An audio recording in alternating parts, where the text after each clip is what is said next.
ळमो सिद्धाडमो आयरीयाडम ळमो वज्झायाडम ळमो लोए सौवसाहूडम गुणानां विस्तरं वक्ष्ये स्वभावानां तथैव च पर्यायाणां विशेषेण नत्वा वीरं जिनेश्वरम्। बोलिए पंच परमेष्ठी भगवान की जय। देखिए, कल अपन बात कर रहे थे उपचरित स्वभाव की। उपचार किसे कहते हैं? जो वस्तु जैसी नहीं है या जिसका जैसा स्वरूप नहीं है, उसको वैसा कहना उपचार कहलाता है। यहां पर उपचरित स्वभाव के बारे में बतलाया कि स्वभावस्य अपि, स्वभाव के भी, अन्यत्र उपचाराद, अन्यत्र मतलब दूसरे प्रकार से या दूसरे स्थान पर उपचार करने से उपचरित स्वभाव, वह उपचरित स्वभाव कहलाया जाता है।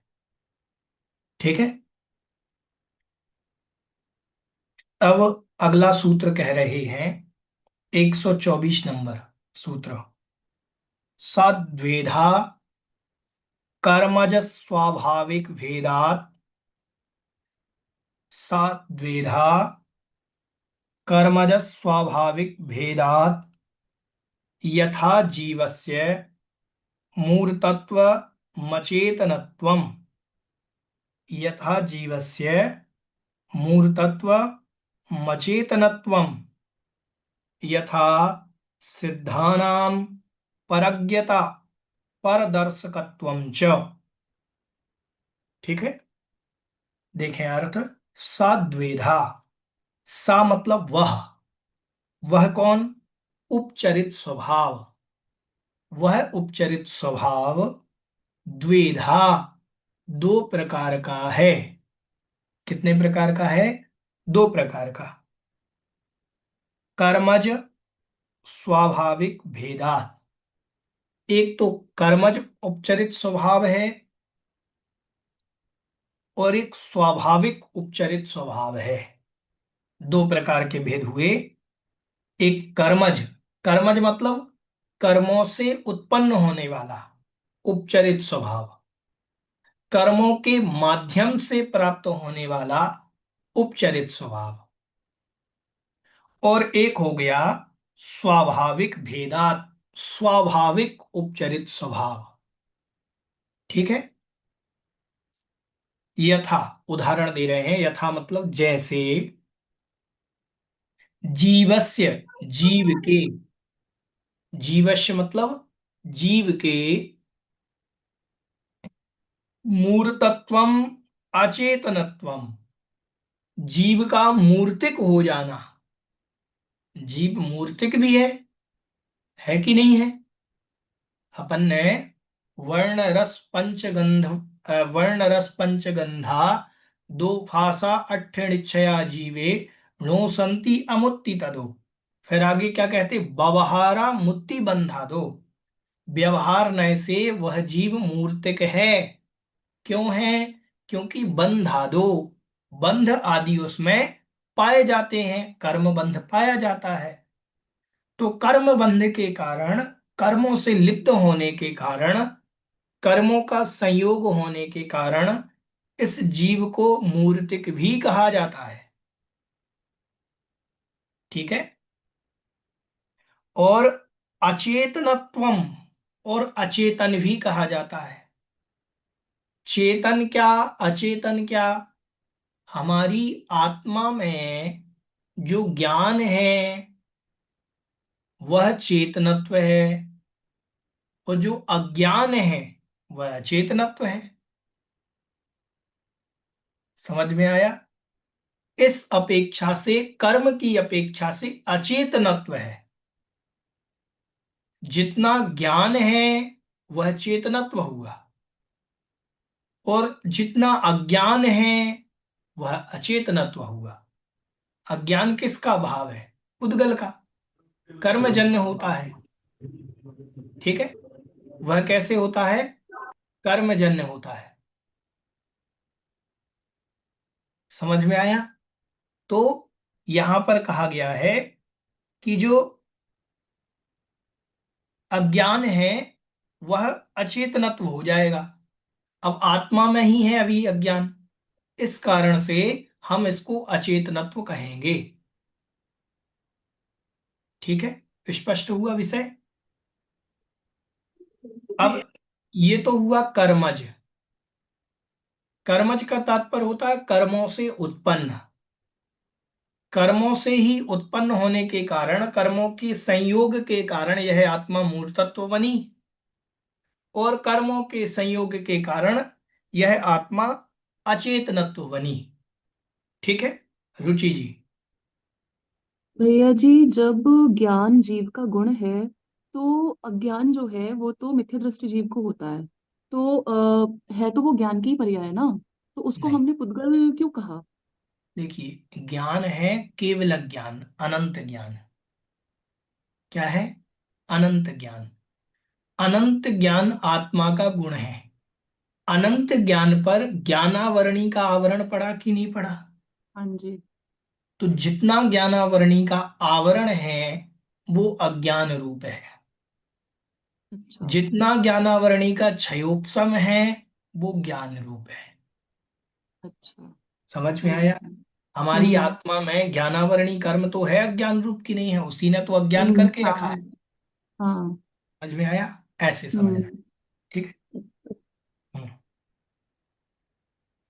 अब ये तो हुआ चेतनत्व, अचेतनत्वपना, उपचरित जो स्वभाव कहा। यथा सिद्धानाम, अब सिद्धों में, यथा मतलब जैसे। अब ये स्वाभाविक उपचरित स्वभाव कह रहे हैं। उपचरित स्वभाव के दो भेद किए थे उन्होंने, एक कर्मज और एक स्वाभाविक। तो कर्मज तो समझ में आ गया। अब है स्वाभाविक। स्वाभाविक क्या है? तो इसमें कह रहे हैं यथा सिद्धानाम परज्ञता परदर्शकत्वम च। यथा मतलब जैसे, सिद्धानाम सिद्धों की, सिद्धात्माओं की। ठीक है। परज्ञता, परज्ञता मतलब पर को, ज्ञा मतलब जानने का गुण, पर द्रव्य को जानना, ये स्वाभाविक उपचरित स्वभाव है। किसका? जीवों का, सिद्ध जीव का। परदर्शकत्वम चा, और परदर्शकत्व, पर को जानना और पर को देखना, ये आत्मा का स्वाभाविक उपचरित स्वभाव है। अब ये स्वाभाविक उपचरित स्वभाव कैसे बना? देखो, इधर तो समझ में आ गया था कि यह आत्मा मूर्तिक आत्मा मूर्तिक नहीं है, फिर भी उसको मूर्तिक कह रहे हैं। तो ये उपचरित तो हो गया, ये तो उपचार हो गया कि जो मूर्तिक नहीं है फिर भी मूर्तिक कहना, ये उपचार हो गया। जो अचेतन नहीं है फिर भी उसको अचेतन कहा जा रहा है आत्मा को, तो ये भी उपचार हो गया कि जो वो नहीं है उसको वैसा कहना, ये तो उपचार है। अब सिद्ध भगवान में कैसे उपचार? कह रहे हैं कि पर को देखना, पर को जानना, ये दोनों उपचरित स्वभाव हैं। स्वाभाविक उपचरित स्वभाव।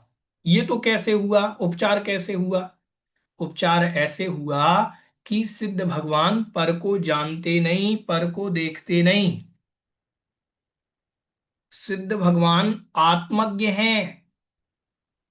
निश्चय नय की अपेक्षा से और पर की अपेक्षा से सर्वज्ञ हैं। समझ में आया? सिद्ध भगवान खुद को देखते हैं, अपनी आत्मा को देखते हैं, और आत्मा को देखने के कारण परज्ञता आ रही है, उनको देखने में आ रहा है, वो देख नहीं रहे हैं पर वस्तु को। पर वस्तु को देखना तो भाव जा रहा है कि वह देख रहे हैं, लेकिन जो पर को देख ही नहीं रहे, देख रहे हैं आत्मा को, पर दिख रहा है। फिर भी अपन क्या कहते? भगवान सबको देखते हैं, भगवान सबको जानते हैं। भगवान देखते नहीं, भगवान को दिखता है। भगवान जानते नहीं, भगवान के जानने में आता है। समझ में आया कि नहीं आया? तो यहां पर जो कहा गया है कि भगवान सर्वज्ञ और आत्मज्ञ, तो यहां इन्होंने जो कहा है कि सिद्धा नाम, सिद्धों के परज्ञता, पर को जानना। सिद्ध भगवान जो पर को जान रहे हैं, यह पर को जानना उनका क्या है? पर को जानना ये उनका स्वाभाविक उपचरित स्वभाव है। पर को देखना स्वाभाविक उपचरित स्वभाव है। समझ में आया कि नहीं आया? ठीक है। स्वाभाविक कैसे?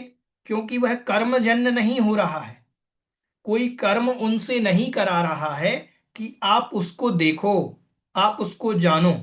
कोई कर्म के उदय से हो रहा क्या? कर्मज तो नहीं है। समझ में आया?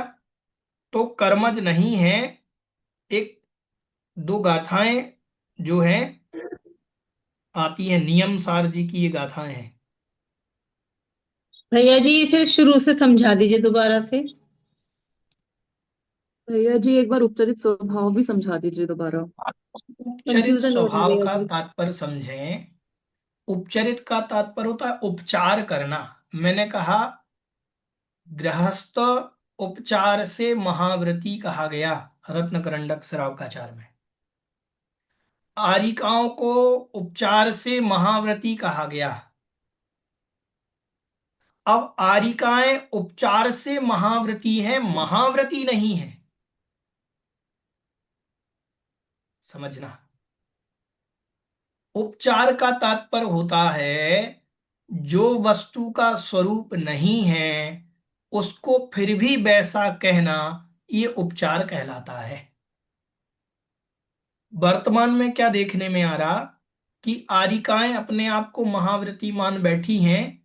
कुछ आरिकाएं, तो जो आरिकाएं अपने आप को महाव्रती मान बैठी हैं वो अपनी पूजन करा रही, आरती करा रही, पाद प्रक्षालन करा रही, जो आगम सम्मत नहीं है।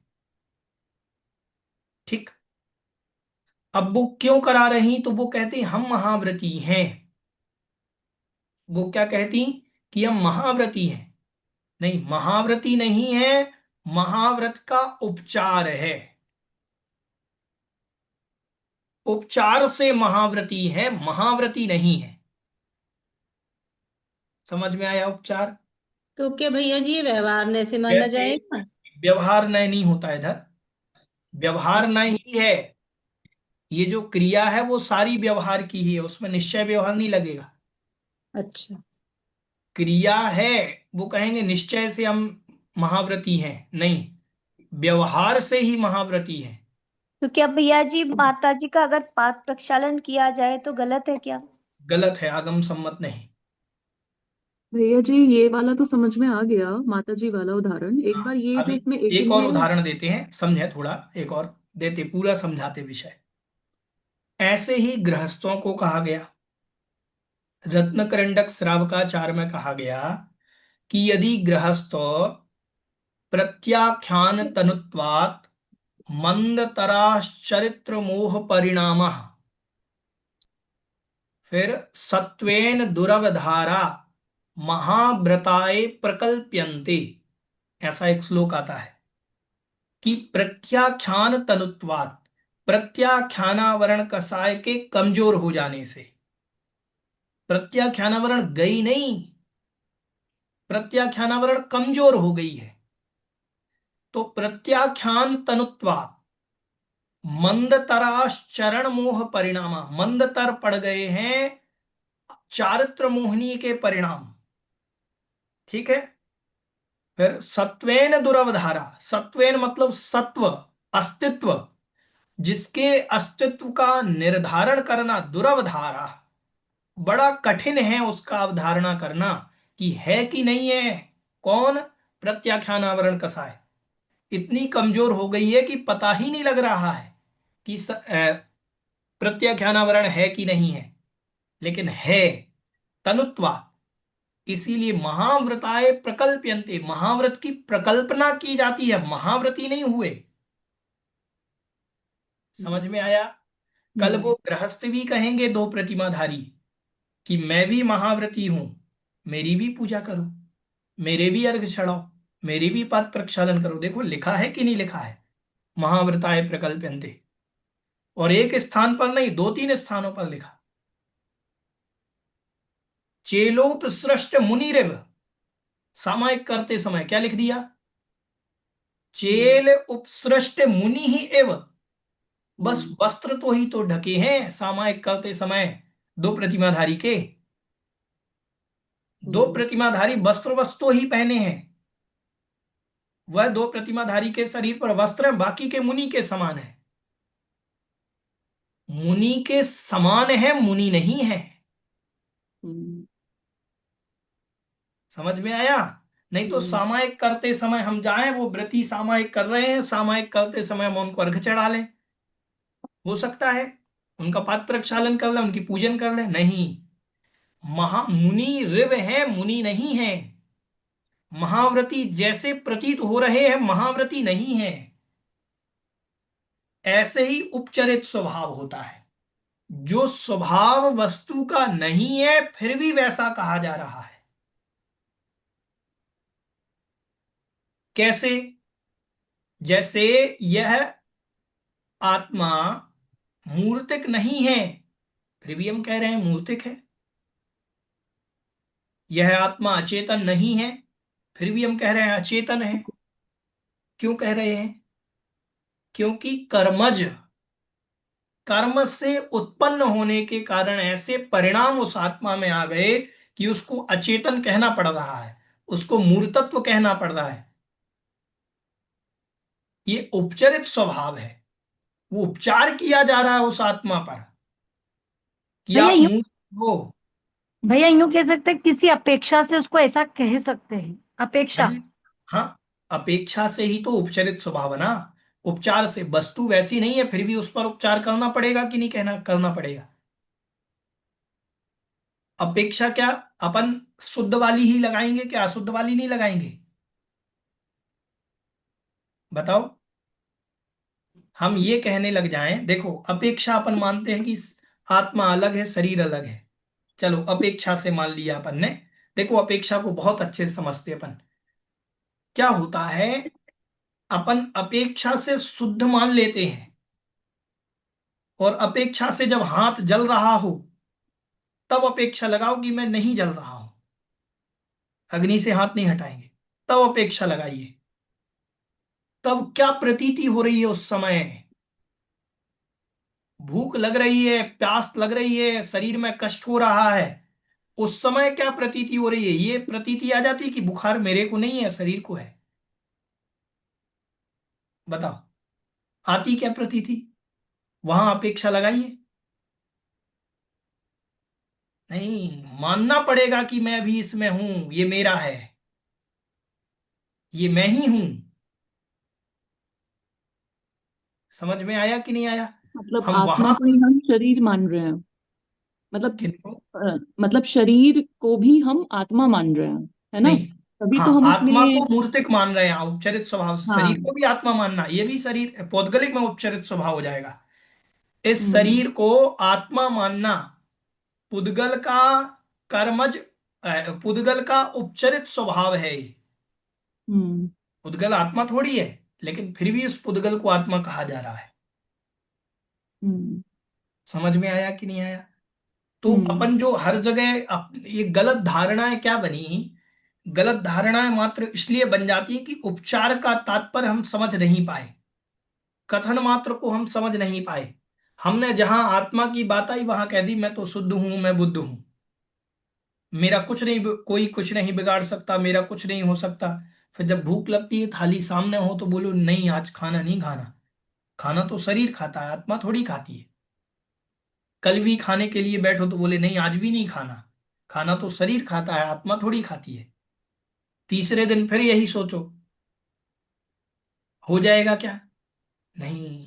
उस समय उपचरित स्वभाव मानना पड़ेगा कि आत्मा मूर्तिक है, शरीर मूल आत्मा है, मानना पड़ेगा उपचरित स्वभाव से। ठीक है रुचि जी? हम्म।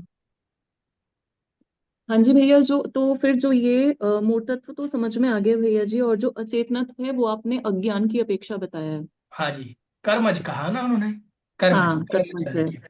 ठीक है। ठीक है भैया जी। हाँ भैया रुचि जी, जी, बिलासपुर जो आपकी आप कोई जिज्ञासा? आपने जो हाँ अभी भैया, बताया जैसे व्याकरण शावकाचार में प्रत्याख्यान कर्म के कमजोर होने से चारित्र मोहनी के परिणाम निर्कम हो जाते हैं। हाँ जी, चारित्र मोहनी कमजोर पड़ जाता है। हाँ, चारित्र मोहनी कमजोर पड़ जाता है। जी, भैया जी, ये जो उपचय स्वभाव तो विशेष गुण में स्वभाव में दिया है, हाँ जी। विशेष स्वभाव। तो फिर अचेतन स्वभाव अलग से क्यों दिया है? उपचय स्वभाव में तो अचेतन स्वभाव, मूर्त स्वभाव जीव की दृष्टि से हो ही जा रहे हैं। नहीं, उपचार, उपचार का देखो सब एक से दूसरे से जुड़े हुए हैं, लेकिन उपचार से अपन कह रहे हैं ये उपचार है। उपचार से जीव क्या है? जीव मूर्तिक है क्या? नहीं है। लेकिन जब हमने चेतन स्वभाव कहा था उसमें पुद्गल को लिया था क्या? समझ में आया? तो चेतन स्वभाव ऐसे, उपचरित स्वभाव और चेतन अचेतन स्वभाव में संक्षिप्त अंतर नहीं पड़ेगा, वैसे इन्होंने दिया है। पुद्गल के और जीव के दोनों के उन्होंने चेतन स्वभाव और अचेतन स्वभाव दिए हैं। चेतन स्वभाव ही वही उपचार से ही ग्रहण होगा, लेकिन उपचरित स्वभाव से ही चेतन अचेतन स्वभाव दोनों में बनेंगे। हाँ, वही तो हम बोले, जब अचेतन स्वभाव, हाँ जी। जीव का अचेतन स्वभाव और मूर्त हाँ स्वभाव उपचार दे, से ही हो रहा है, तो फिर ठीक है। अपचय स्वभाव अलग से देने की आवश्यकता क्या थी? या इसलिए उपचय देने की स्वभाव बोलते। इसलिए देने की आवश्यकता पड़ी कि हमने मान लिया कि ये शरीर अचेतन, ये चेतन है, मान लिया किसी अपेक्षा से। ठीक है। लेकिन उपचरित का तात्पर्य उस पर उपचार किया जा रहा है, इसीलिए वो दोनों जो घटित होंगे वो ऐसे ही घटित होंगे। उपचार करना, उपचार का तात्पर्य है, जैसे सिद्धों में उपचार घटित किया उन्होंने कि सिद्ध भगवान आत्मज्ञ हैं, सर्वज्ञ नहीं। लेकिन सर्वज्ञपना उपचार से बनेगा। वही तो ठीक है। हम समझ में आया कि सब चीज उपचार से ही हो रही है, फिर हाँ अलग जी। से स्वभाव की आवश्यकता पता नहीं, समझ में नहीं आया बिल्कुल। वो तो देनी पड़ेगी, वो तो स्वभाव देखो। हाँ जी। अस्तित्व नास्तित्व विभाजन देखो, वास्तविकता में द्रव्य था, अब द्रव्य को ही आपने अस्थि कह दिया। कहीं पर आपने कथन की अपेक्षा अनेक गुण, अब वो जो अनंत गुण बनते हैं सिद्धों में, बनते कैसे हैं? अनंत गुणों के नाम कभी नहीं आए, कैसे बनते? ये ऐसे ही बनते हैं, एक एक गुण के कई भेद, कई पर्यायवाची बनेंगे और उस अपेक्षा से घटित हो जाएंगे। ठीक है, ऐसे बनते हैं। अभी देखो एक सूत्र आगे वो देंगे कि एवं इतरेशाम द्रव्याणाम उपचारो यथा संभवो गेया। अब यथा संभव लगा लेना चाहिए, अब उन्होंने लगा करके नहीं दिखाए। क्यों नहीं दिखाए? क्योंकि उनके उदाहरण बनते नहीं हैं, लेकिन है। ठीक है, ऐसा बनता है। समझ में आया? जी भैया जी, धन्यवाद। भैया जी, हाँ जी। भैया जी हमें 117 नंबर वाला सूत्र नहीं आ रहा समझ में। एक सौ प्रदेश सत्रह आदि, देखो प्रदेशत्व इन्होंने कहे, स्वभाव के नाम कहे थे। प्रदेश स्वभाव, एक प्रदेश स्वभाव, अनेक प्रदेश स्वभाव, चेतन स्वभाव अचेतन स्वभाव। तो चेतन स्वभाव प्रदेश स्वभाव आदि की परिभाषाएं क्यों नहीं दी आपने? ये प्रश्न आया। तो उन्होंने कह दिया कि प्रदेश आदि गुणानाम व्युत्पत्ति ही चा चेतनादि विशेष स्वभावानाम। प्रदेश आदि गुणों की व्युत्पत्ति और चेतन आदि विशेष स्वभावों की व्युत्पत्ति पहले कहे आए हैं, उसी से गुण से ही स्वभाव लगा लेना चाहिए। अब गुण से स्वभाव कैसे लगाएं? तो अपन ने यहां पढ़ा था कि स्वाद्रव्य चतुष्टय की अपेक्षा वही गुण स्वभाव बन जाते हैं। तो जो गुण की परिभाषा दी है वही स्वभाव है। स्वाद्रव्य क्षेत्र काल भाव की अपेक्षा से। ठीक है, तो उनकी परिभाषा नहीं दी, इसलिए उन्होंने ये सूत्र दिया कि व्युत्पत्ति निगदिता। इनकी व्युत्पत्ति पहले हमने निगदिता मतलब कह दी है। तो जो गुणों में परिभाषाएं लिखे हैं वो स्वभाव में भी आ जाएंगी लिखने के लिए, प्रदेश की गुणों चेतन। में और स्वभाव में किंचित अंतर है। हाँ। ठीक है, गुण त्रैकालिक होते हैं, कल हमने बताया था, स्वभाव बदल भी सकते हैं। ठीक है, ऐसा। और वहां पर जो गुणों में जो परिभाषा बनेगी वो चेतनत्व स्वभाव की भी चेतनत्व स्वभाव बन जाएगी, प्रदेशत्व गुण की प्रदेश गुण एक प्रदेश गुण अनेक वो एक प्रदेश स्वभाव अनेक प्रदेश स्वभाव बन जाएगी। ठीक है, ऐसे। समझ में आया कि नहीं आया? जो प्रदेशत्व की परिभाषा अपन पढ़ करके आए हैं प्रदेशत्व गुण की, वह स्वभाव में बन जाएगी। कैसे बनेगी? स्वाद्रव्य चतुष्टय की अपेक्षा। कैसे स्वाद्रव्य चतुष्टय की अपेक्षा? जैसे मान लीजिए हमने कहा प्रदेशत्व गुण, प्रदेशत्व गुण मतलब बहुप्रदेशी होना। ठीक है, अब ये कैसे बनाएंगे? आत्मा बहुप्रदेश वाली है, अब बहुप्रदेश वाली होने से ये अनेक प्रदेश स्वभाव हो गया। और आत्मा अनेक प्रदेश होकर के भी एक अखंड पिंड है। अखंड पिंड मतलब एक अखंड असंख्यात असंख्यात प्रदेशों का अखंड पिंड है।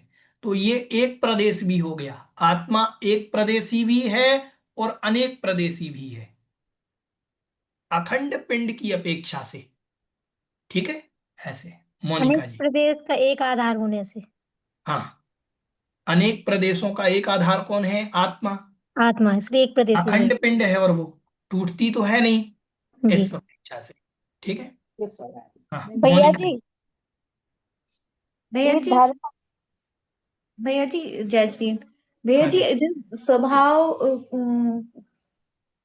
वो मतलब स्वभाव भी बदलता है, यानी स्वभाव भी विभाव रूप होते हैं, तो फिर स्वभाव विभाव स्वभाव क्यों कहा इन्होंने? विभाव स्वभाव ऐसे कहा, कुछ स्वभाव ऐसे होते हैं जो स्वभाव रूप बने रहते हैं, कुछ स्वभाव ऐसे होते हैं जो विभाव रूप परिवर्तित हो जाते हैं, तो उन्हीं को विभाव स्वभाव कहा, जो स्वभाव विभाव रूप होते हैं। जैसे हमने कहा अग्नि की उष्णता, उष्णता उसका अस्थि स्वभाव है मान लीजिए।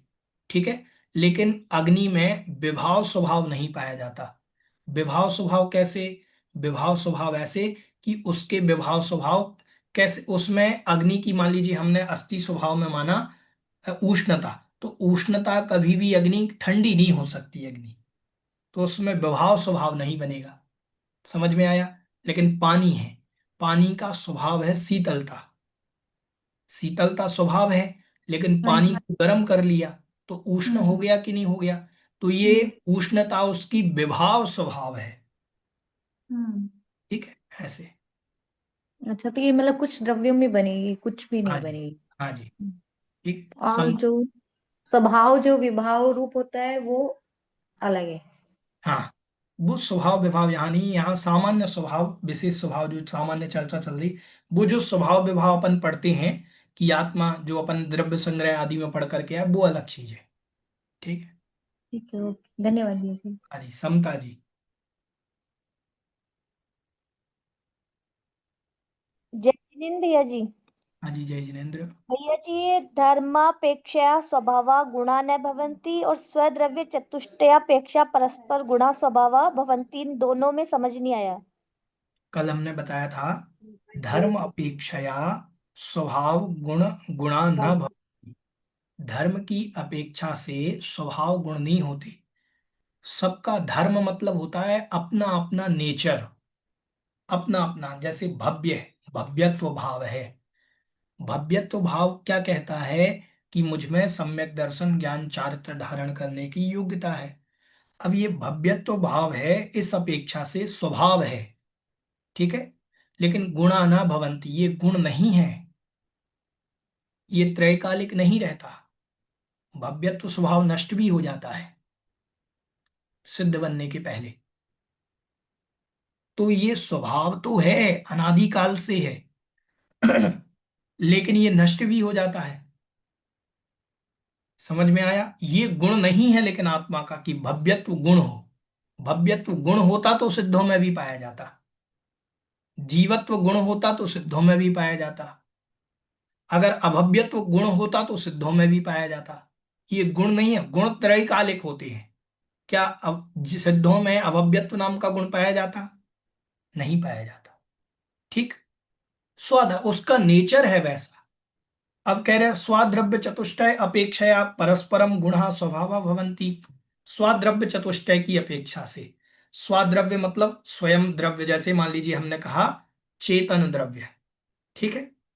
तो चेतनत्व जो गुण है, चेतनत्व गुण, स्वाद्रव्य, स्वाद्रव्य की अपेक्षा, स्वाद्रव्य क्षेत्र काल भाव को चतुष्टय कहते हैं। तो द्रव्य क्या है? जहां चेतनत्व गुण है वह किसी द्रव्य के आश्रित है, जिस द्रव्य के, स्वाद्रव्य के, हाँ आश्रित है। किसके आश्रित है? जीव द्रव्य के। ठीक, तो वह चेतन स्वभाव हो गया। फिर क्षेत्र, जितने जितने आत्मा के प्रदेशों को चेतनत्व गुण ने घेरा है, तो क्या वो चेतनत्व स्वभाव नहीं है? चेतनत्व स्वभाव भी है, स्वाद्रव्य की अपेक्षा से, पर द्रव्य में घटित नहीं होगा ये। ठीक है, नास्ति स्वभाव आदि जो हैं पर द्रव्य की अपेक्षा से भी घटित होते हैं, लेकिन जो गुण हैं वो मात्र स्वाद्रव्य की अपेक्षा से घटित होंगे, स्वाक्षेत्र की अपेक्षा से, स्वाकाल की अपेक्षा से, स्वाभाव की अपेक्षा से। ठीक है, ऐसे समझ में आया? हाँ भैया जी। ठीक है, देखें अब यथा सिद्धानाम परज्ञता। देखो मैं आपको नियम सार जी की दो गाथाएं बतला रहा था कि सर्वज्ञता और आत्मज्ञता, नियम सार जी में दो गाथाएं आई हैं।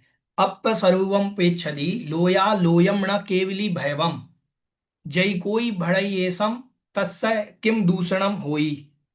कोई कहता है कि सिद्ध भगवान अपनी आत्मा के स्वरूप को देखते हैं, लोकालोक को नहीं देखते, तो इसमें क्या दोष है? कोई दोष नहीं है। एक दूसरी गाथा उन्होंने कही कि लोया लोयम जानई अपाणम णेव जानई अपाणम णेव केवली भैवम जय कोई भड़ई एवं तस्सय किम दूषणम होई। लोक अलोक को जानते हैं, केवली भगवान आत्मा को नहीं जानते, तो इसमें क्या दोष है? कोई दोष नहीं है। मतलब कहने की अपेक्षा दोनों क्रियाएं वही हैं, लेकिन आत्मा का स्वभाव पर को जानना नहीं, अपने आप को जानना है। जैसे दर्पण देखता है कि दिखता है? दर्पण में बताओ, दर्पण किसी को देखता है कि दर्पण में दिखता है? दिखता है भैया जी, दीपन में दिखता है। दिखता है। दर्पण में दिखता है, दर्पण देखता नहीं है। हम्म, समझ में आया? हाँ। दर्पण ऐसे ही सिद्ध भगवान अपने आप को देखते हैं, लेकिन पर द्रव्य उनमें दिखता है। समझ में आया कि नहीं आया? देखते किसको हैं? अपने आप को। दर्पण स्वाद्रव्य चतुष्टय में है कि नहीं है?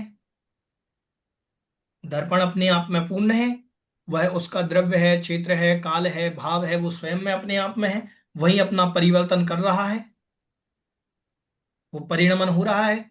फिर भी उसमें देखने में पर वस्तु आ रही कि नहीं आ रही? आ रही। देख नहीं रहा है, दिख रहा है।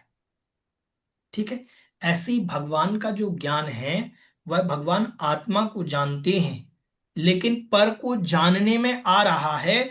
इसी को यहां उपचरित जो उपचरित स्वभाव कहा गया है, स्वाभाविक स्वाभाविक। उपचरित स्वभाव। ठीक है, स्वभाव से दिख रहा है, देख नहीं रहे हैं। ठीक है, भगवान देखते नहीं, भगवान को दिखता है। भगवान जानते नहीं, भगवान के जानने में आता है। ठीक है, एक मैंने हाइकू लिखा था बहुत पहले, तो वो हाइकू हो सकता है वो स्पष्ट ना हो अभी, फिर भी हम उसका भाव आपको बता देते हैं कि देखूं तो राग, ना देखूं तो द्वेष है, अतः बीत राग। और एक देखूं तो राग, मतलब देखता हूं तो राग बनता है। भगवान यदि देखें कि मैं देख रहा हूं तुम्हें, तो राग उत्पन्न हो गया कि वो मुझे देख रहे हैं, भगवान को राग हो गया मुझसे। ना देखूं तो द्वेष, भगवान देख नहीं रहे हैं तो द्वेष का प्रतीक हो जाएगा कि भगवान देखते नहीं। अतः वीतराग, वीतराग होता है कि ना देख रहे हैं ना निग्लेक्ट कर रहे हैं। समझ में आया? स्पष्ट हुआ? किसी को इग्नोर करना द्वेष का प्रतीक है। इग्नोर करना किसका प्रतीक है? द्वेष का। हमने इग्नोर किया, इग्नोर किया समता भाव नहीं है। इग्नोर समता भाव नहीं है। समझ में आ रहा है? स्पष्ट हुआ विषय? इग्नोर करना द्वेष का प्रतीक है। भगवान का जो ज्ञान है वो ना किसी को इग्नोर करता है ना किसी को बुद्धिपूर्वक जानता है। उसमें जानने में आ रहा है वो दर्पण की भांति है। इसीलिए हर जगह दर्पण तले विसकला दर्पणायते, ऐसा क्यों कहा? हर जगह दर्पण तले विसकला प्रतिफलति पदार्थ मालिका यत्र, पुरुषार्थ सिद्धि उपाय में कहते। ऐसा ही दर्पण तल के समान क्यों कहते? दर्पण देखता नहीं है, दर्पण में दिखता है, इसीलिए दर्पण का उदाहरण सबसे अच्छा और सटीक बैठता है। समझ में आया? ठीक है। ऐसे एवं अगला सूत्र, एवं इतरेषां द्रव्याणाम उपचारः यथा संभवो ज्ञेयः। एवं इस प्रकार, इतरेषां द्रव्याणाम इनसे इतर द्रव्यों का, अन्य जो द्रव्य हैं उन द्रव्यों का, उपचारः यथा संभवो ज्ञेयः, उपचार जो है यथा संभव जानना चाहिए। अब उपचार किस में बनेगा? अन्य द्रव्यों में तो बनेगा नहीं, मात्र पुद्गल में ही बनेगा। ठीक है? अन्य द्रव्यों में कैसे बनेगा उपचार? क्योंकि हम शुद्ध द्रव्य है, हम धर्म को अधर्म कह ही नहीं रहे हैं। हाँ, ये जरूर है कि जीव को अजीव कह रहे हैं, अजीव को जीव कह रहे हैं। तो जीव और पुद्गल में ही उपचरित स्वभाव जानना चाहिए। ठीक है? तो पुद्गल को, शरीर को हम जीव कह देते हैं, चेतन कह देते हैं। ठीक है? इस प्रकार से कहना। इति विशेष स्वभाव अधिकार, यथा संभव का तात्पर्य होता है जैसा बने। यथा संभव मतलब जैसा योग्य बने, आगम के अनुरूप उसको ज्ञेयः मतलब जानना चाहिए।